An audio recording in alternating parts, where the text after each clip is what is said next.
ஆளுநரை பாக்குறதுக்கு என்ன தவிச்சாப்புல தெரியுமா? ஆமா. அதெல்லாம் பார்க்கும்போது எங்களுக்கு கண்ணு அவ்வளோ கஷ்டமா இருந்துச்சு. இப்படியாலே நல்ல பிள்ளை. அவருடைய பொறுமை, நிதானம், அமைதி, அந்த குணத்துக்காகவே அந்த பிள்ளை நல்லா இருப்பாப்புல, மேலும் மேலும் வருவாப்புல. ஆனா நான் சொல்றேன், சத்தியவாக்கு சிவனடியார சொல்றேன், அந்த பிள்ளை வந்து பிரதமரா ஆவறதுக்கு கூட வாய்ப்பு இருக்கு.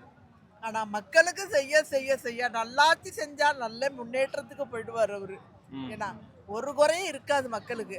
தூத்துறவன் தூத்திட்டு போட்டோம். காத்தடிக்கும் போது மண்ணு புழுதி எல்லாம் பறக்கதான் செய்யும்.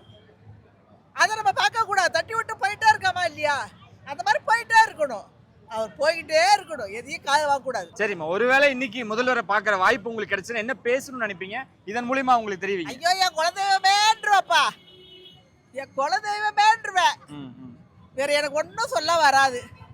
எனக்கு ஆம்பளை பிள்ளை இல்லை. நான் பெத்தா இப்படி ஒரு பிள்ளைய வைக்கணும்யா. சரி. ஆம்பளை பிள்ளை இல்லை எனக்கு. நான் நினச்சிக்கிட்டு அழுதுட்டு இருப்பேன், இந்த மாதிரி ஒரு பிள்ளைய பெக்கணும். பெத்தா நாட்டுக்காக ஒரு பிள்ளை. நன்றிம்மா, நன்றி. என்ன அப்படி ஒரு பிள்ளை எல்லாரும் அவரை போல எல்லா பிள்ளைகளும் இருந்துட்டா ஒத்துமையா இருக்கணும். யாரும் கைவிட்டுறக்கூடாது. அவர் ஆரம்பத்தில் கேட்டது என்ன? கைவிட்டுறாதீங்க, தூக்கி விடுங்க. சொல்லுவாங்க. எதிர்கட்சினாலே அப்படி தப்பா இருக்கும். அதாவது ஏறும்போது இறக்கி விடுவான் ஒருத்தன். நீ மட்டும் ஏறியாடான்னு சொல்லி அவன் நான் ஏறுறாடான்னு இறக்கி விடுறது தானே இயல்பது. அதெல்லாம் காதுலயே வாங்கக்கூடாது. தம்பி விஜய் போயிட்டே இருக்கணும். சரிம்மா.